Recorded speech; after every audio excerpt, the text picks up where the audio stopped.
The Platform 2 review. Spoiler alert. This review contains spoilers, and if you haven't seen the first movie, then stop, watch both installments, and come back for my hot takes on this spectacular movie that should be critically studied at this point. Yes, I said it.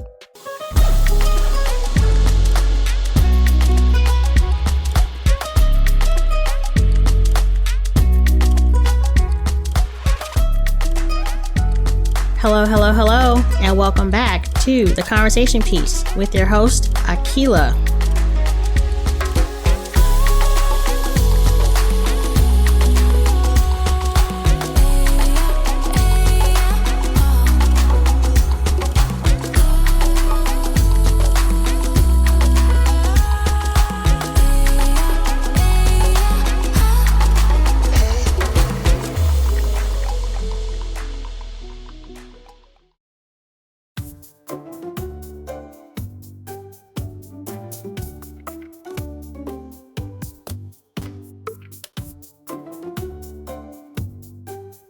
The movie opens with children playing.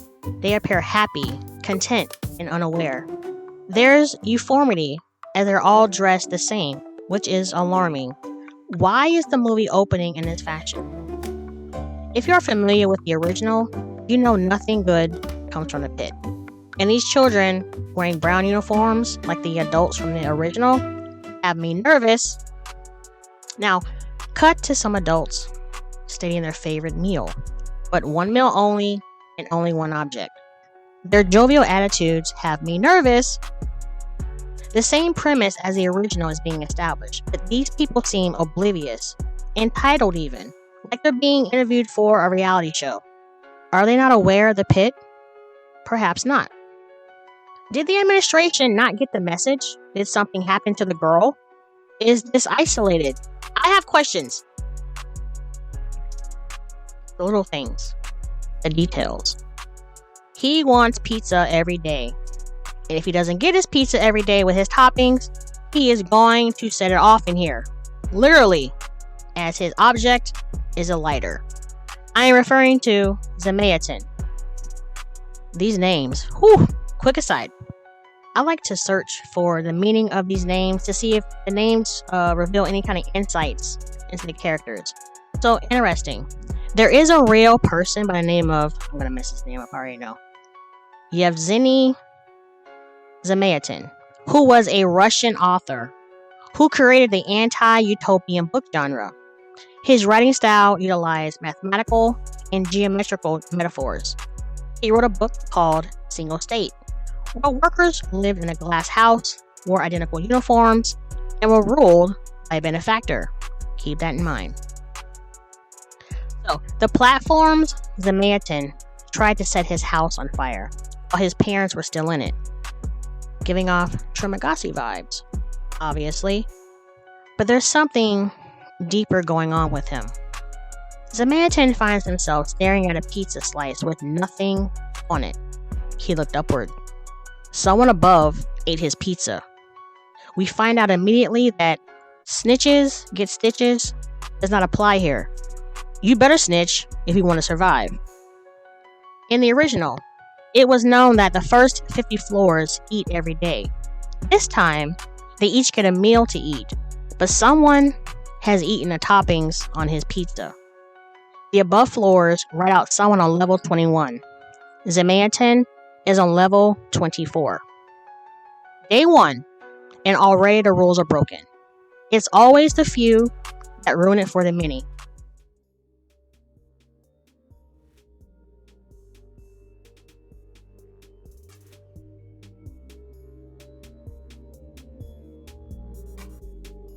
Zamayatin makes a calculation and attempts to eat something else. Level 23, try and reason with him. He makes a good counter-argument. The law did not apply to whoever ate my pizza. He calms down when his cellmate, I'm going to mess her name up throughout, sorry, Mapon, shares her meal.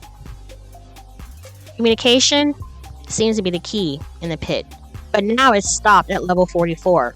So, are the rules being followed below? I'm not gonna lie, There is a lot of information being thrown out, and in reality, unless you do your research, how can you discern what is true and what isn't? For instance, a Messiah is referenced, just like in the original. But this Messiah story seems to be symbolic of how people worship idols with blind faith. A story of how he survived on a lower level for a month by eating his own flesh, and he even fed others with his flesh. This story is a parable of how symbolically the cracker and wine is eating of Jesus' flesh and blood. In this system, they want people to hold themselves to account for their actions. So the law states that the eating of more than one meal is forbidden. There's also label groups in this system: anointed ones, barbarians, loyalists. And a label you do not want to have is barbarian. There's some barbarians on level 21, and they are not following the rules. So now it's up to the loyalists to enforce the law, until the anointed ones can come and carry out justice. In the original movie, it was established that there are consequences if food is kept on the level. Here, you are punished once. And that once is apparently spontaneous combustion. So, a loyalist has spontaneously combusted as a result of her trying to get the food off the level. Her cellmate was fighting the barbarian, and as a result of their actions, she is now on fire and fell to level 24. And this paralyzed Zamyatin with fear. I feel him. This is a lot coming at him at once, and this is day 1. Robespierre is a loyalist who is going down, and he's taking a barbarian with him for justice to be carried out. He asks Zamyatin and Permapon to make sure that the laws are enforced. He is a believer. He believes in the law. He informs her that no one should eat off a dead comrade. So, keep the system fair. Also, cannibalism is forbidden. Interesting. The loyalist who spontaneously combusted, her body is kicked over the edge, as it falls to level 333, is being ripped apart and blood is everywhere. When her bits reach the abyss, it's being consumed by what though? We see hands and noises, and they sound animalistic, like starved, craving. In the original, we were shown the very bottom of the pit. The light tunnel, like a portal emanating from the top to the bottom, was white. This time, it's red. Red. Foretelling, perhaps? Is this going to be hell? The color red has many meanings: fire, blood, life, anger, love, war. So the color of light is fascinating. Back on level 24, Zamyatin and Permapon are trying their hardest to enforce the law. Zamyatin occasionally would sneak and eat food that was forbidden to him, and he would instantly deny it was him, but he has been seen. This will have consequences. It is the last night of the month, and we learn a bit about both of them. Zamyatin was a mathematician, so he processes and calculates the odds even in a pit. An equation that drove him crazy was the square root of -1, where the solution is an imaginary number. His disillusionment in believing in something that is not tangible does not calculate to him. He needs to see, touch, experience an idea, instead of merely believing in an idea. So, the belief of the revolution of solidarity does not align with his beliefs, because he believes the system is unfair and unjust. The imaginary does not exist, and it doesn't have a purpose.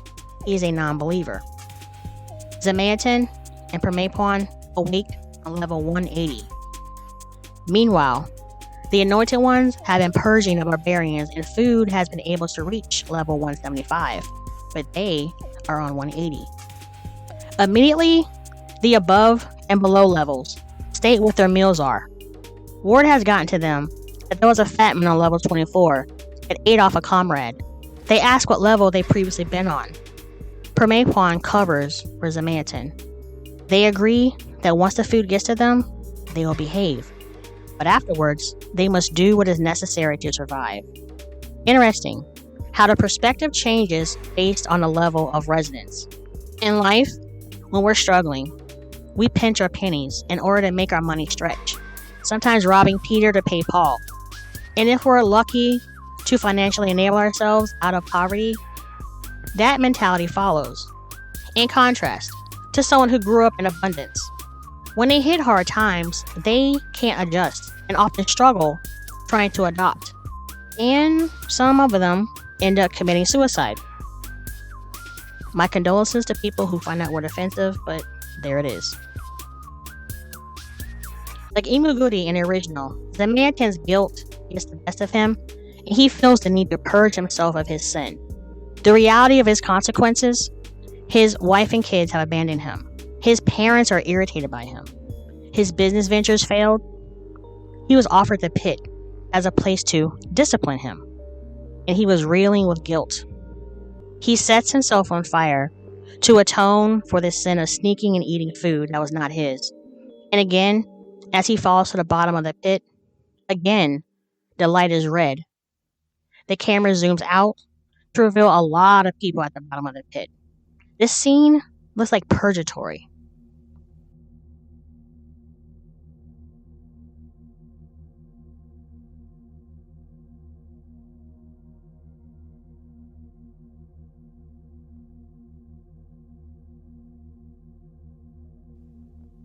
Permapuan awakes on level 51 to a new roommate.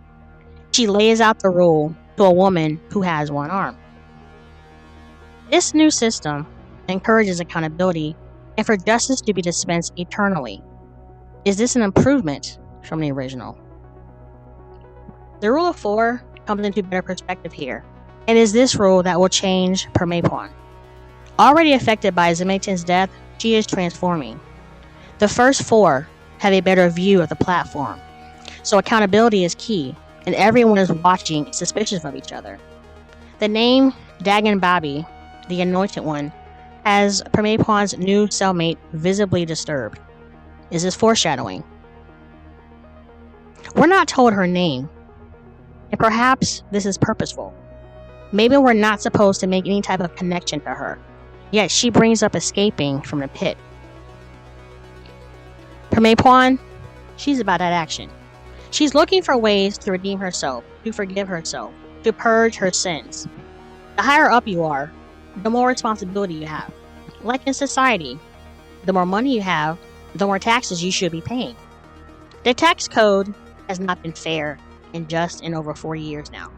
And the billionaires like Elon Musk, Jeff Bezos, and even Trump try and justify not paying higher taxes. So the burden falls on those of us below. Even in the 2024 election, the conservatives clearly labeled economics as if it was some type of binary choice. And it wasn't. Obviously.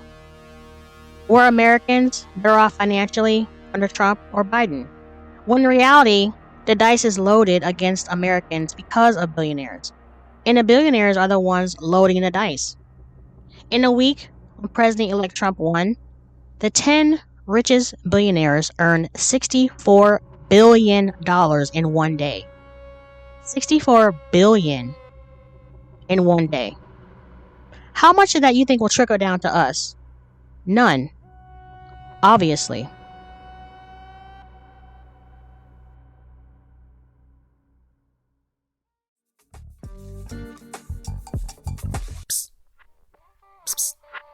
What do Spotify, RadioPublic.com, and Pocket Cast all have in common?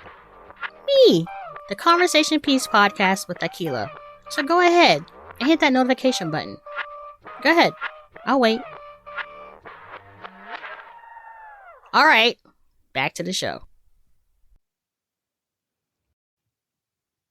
It's time for justice.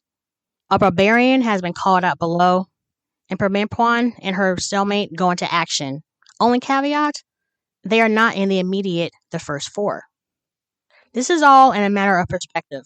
Permapuan believes that more people in numbers can overwhelm the barbarian, even though it's against the law.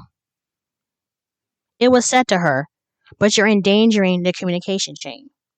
Communication is key in striving for a transparent and just society. Everyone needs to be on the same page. Vigilante justice, even though admirable, disrupts the system.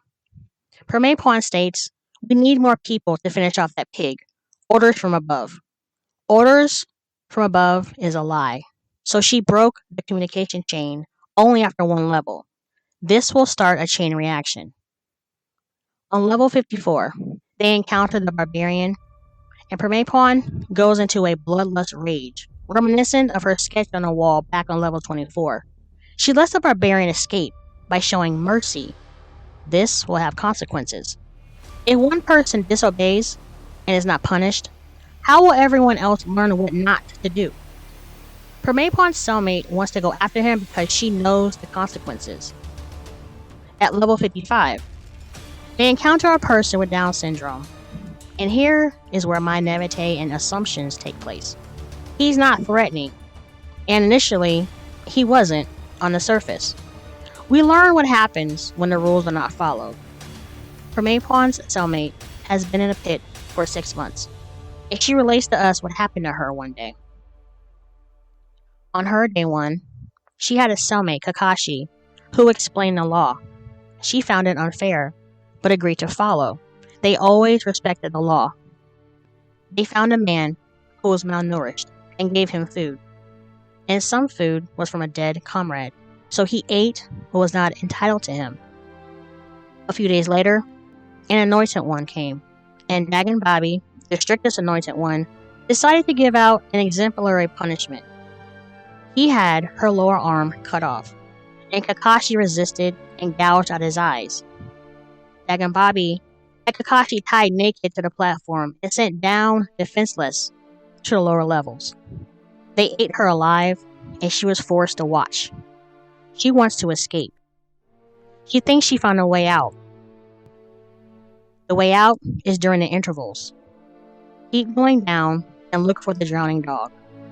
This is all being said in earshot of the man with Down syndrome. But again, they assume he's not a threat. Dagon Bobby and his followers stop on level 55. He states his reason for stopping. He heard about their efforts of pacification, which was appreciated. But he is there as a dispenser of justice. And a rule in the next 4 should be followed. People get it in their heads that they can carry out justice that threatens Dagon Bobby's position and Anointed One. He sees himself as a god, as above everyone. How fast they turn on each other. Some are found guilty of double dereliction, so double the punishment. Permaipon tries to reason that having more people seem right to her to overwhelm the barbarian. Dagon Bobby's response is one does not interpret the law. One obeys the law. He's the master. He thinks he's the Messiah, but to me, he's a false prophet. He's scared of losing his power. If one is all powerful, one should not be scared of losing it. That's the illusion of power. Dagon Bobby continues on his diatribe of, we kill to build a future where no one will kill anyone. Look, violence begets violence. Even in holy books, God punishes the evildoers, but this is the all-knowing, all-powerful God, a God who sees and knows all. So this blind man has people who relay to him information, but is he getting the correct information all the time? Will the followers not misinform him to protect their own self-interest, their own selves? So far, accountability is the element of truth. But this system is depriving people of food and forcing them to spy on each other all the time. So his logic is violence, fear will subdue, and terror is the message. He will use terror to force people to submit to his laws. In his self-interest, the people turn on each other. Dagon Bobby makes the most ironic and condescending statement. To his followers and to him, it is a held belief, a belief that they're in the right of carrying out justice. He is accusing people of interpreting the laws to carry out their own self-interest. Reality check. That is exactly what he's doing. We all do that. We all have self-interest, and we're selfish. and we interpret and process information merely for selfish reasons. We should be looking out for each other, but survival is a human instinct. The people that he is subjecting his twisted version of justice to are trying to survive just as he is. But the sentencing does not meet the crime in my view. Stripping a woman naked and tying her to a platform, knowing full well that she now has to descend 270 more floors, she will not make it. And that's his point. Follow the law, or this will happen to you also. She's set on top of the food, therefore contaminating the food. So now she is the meal. Mind you, Dagon Bobby had his eyes gouged out, so he's blind. And his quote, blind justice, has just as much deadly consequences as the one carried out by administration. And I think he's part of administration. But as he declares, terror is the message. Permit loses an arm behind this declaration. This does not stop her determination. The boy with Down syndrome feels she should be killed because if she's left alive, she will escape. He stated, if you let her live, she will escape. They have a plan. I heard them talk about it. Stuff that's important. He continues, and for a minute, he's accurate. And then the story goes sideways about them eating a dog. Was this purposeful? Or did he not hear everything? As a platform did zoom past them at one point as they were talking. We're now at level 77. Wait, what? Is that Trimagasi? Pause. What? He's dead. But he has his knife. Wait. What? Is the sequel the prequel? It is deja vu hearing Pimepon advising Trimagasi not to talk to the ones above and below. It's just funny, because this is the exact same thing he told Gordon. Pimepon's mind is on escape, and Trimagasi doesn't respect the law. And she couldn't give a crap about the law at this point. She knows a price is on his head now. You better come with me, she tells him. The next of four in the law are now against him. Coming, she asks. Obviously.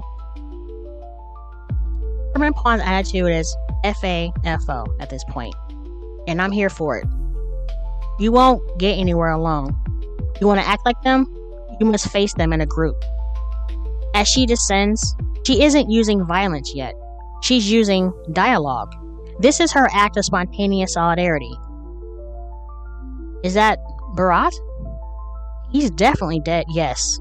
This is definitely the prequel, obviously. The further the dissension, the more her message gets distorted. She spots a painting, the drowning dog. This is where they will make their stand. Dagon Bobby and his followers start to descend as well, with his followers getting off on every level to maintain their communication channel. As they descend, they're purging of above floors. He stops at a level above them and states that they will not eat for a month. The platform will come down, but no food will be on it. And once they're all hungry and exhausted, that's when he and his people will go down and kill every single one of them, the cursed, the non-believers. Divide and conquer. He knew this would draw the ire of the rebellion. They turned on each other when presented with the punishment, showing they had no firm resolve in their own cause. What are they going to do for food? Trimagasi proposes going down and eating the people of Dagon Bobby. And to my surprise, no one opposed that idea. All in a matter of perspective, obviously. Humans need rules and structure in order to be civil to one another. Overall, if left to our own instincts, we reduce ourselves to our animal-based instinct and kill each other, if that's what we give into. We're our own worst enemies, each other's nightmares. The month is passing, and she has in her possession the painting. The motive is not clear yet, but the ghosts of Zamaitan, Robespierre, and her former cellmate are present. Dagon Bobby is coming, and they brace for impact. The platform is covered in a sheet, reminiscent of a Trojan horse, and predictably, carnage ensues. In the fight, Trimagasi accidentally kills his friend, and hides, Permipuan finds herself fighting one of the original barbarians, the same one she showed mercy towards. Shimagasi drops a knife for her to use and she stabs the barbarian. Dagon Bobby is dying and wants for death. Permipuan sarcastically relays the story of the master to him, to which he is so blindly, no pun intended, devoted to. She tells him, "I won't use my imagination to torture anyone.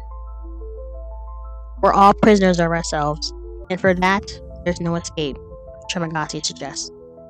Yet, that is what Permipuan is trying to do. The motive of her possessing the painting comes to fruition. She smells the gas and bites a piece of the painting off. The assumption is that it contains sevoflurane, an anesthetic that causes her to vomit, but she appears dead. The movie returns to the children playing a game, and a light is shown onto them, and Miharu enters and takes a kid, the winner of Top of the Pyramid. Noticeably, the kids look concerned. Are the kids also a part of the test? A test within a test? Are they a willing sacrifice? And are they aware of the pit? Permipuan fakes her own death, and it is here that we get an inside view of how the people are moved from level to level. We see these people are in gas masks floating about the pit, so the pit can be converted into an anti-gravity mechanism. The light used during this time is green. Green light, from a spiritual meaning, means to advance, to go forward in your determination, to risk. She frees herself, and we see the kid being tucked into the bed on level 333. It is here that her words play back in a flashback as to why she came into the pit. She needed more time to save him. She looks up the platform and sees a way to escape. She has a choice to make. Try to escape or save the boy.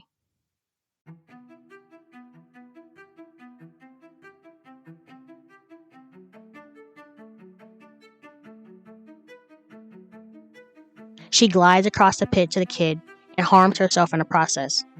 Now, she is in red light, with the kid on a table on level 333, and the kid appears to be a sacrificial lamb, like Abraham and his son. A dead Dagon Bobby throws her a knife. She rejects killing him, sending her back to normal light. She descends past level 333 and appears to have passed the test. People surround her and tell her only they can go up, meaning the kid.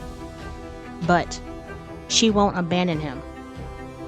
Your journey is over, but he will have another chance. A glimpse of Zamyatin indicates that this is the spirit world. She is dead. So is the spirit world some type of purgatory stage? An intermediary plane until Judgment Day comes. The movie ends, and others are shown who came after Permipuan, who saved the child until it gets to Gordon and the girl. Shimagasi greets him, and as we know, confirming that this movie is the prequel. Permipuan comes from the shadows and asks him, "What are you doing here?" She knows, and he knows, and their souls are reunited.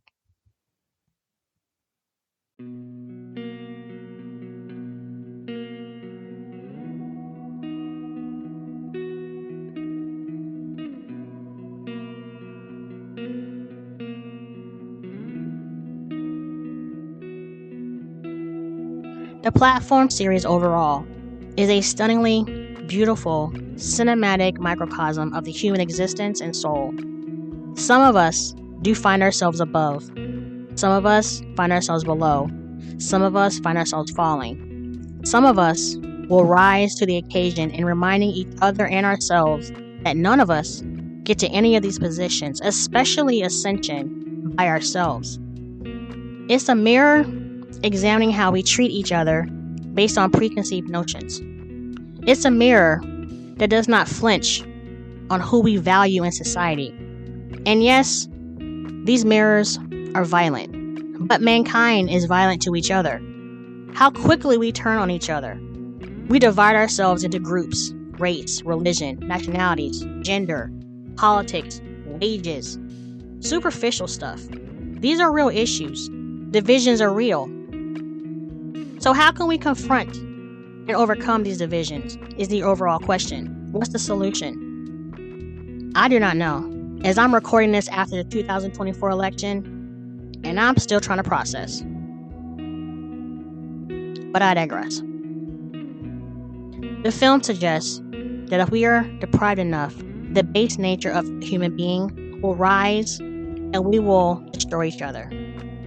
But there will be some that understand and see a bigger picture and try to change and break oppressive, unjust systems at the expense of their lives. All heroes don't live forever. None of us do. You can kill the revolutionary, but not the revolution. That idea will live on and will ascend in this world and in the pit. For some, the ultimate liberation is their death. Would I like you to interpret that as you will?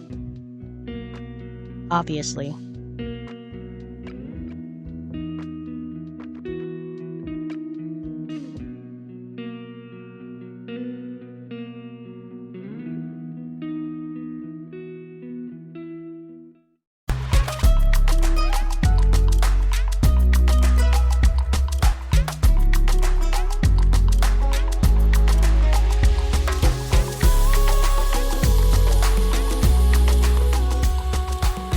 Thank you again for tuning in to another episode of the Conversation Piece Podcast. I am your humble host, Akila, requesting that you join me again. So, until then, be safe, love, and value yourself so that you can love and value others. I bid you adieu with the greeting, Assalamu alaikum, peace be with you.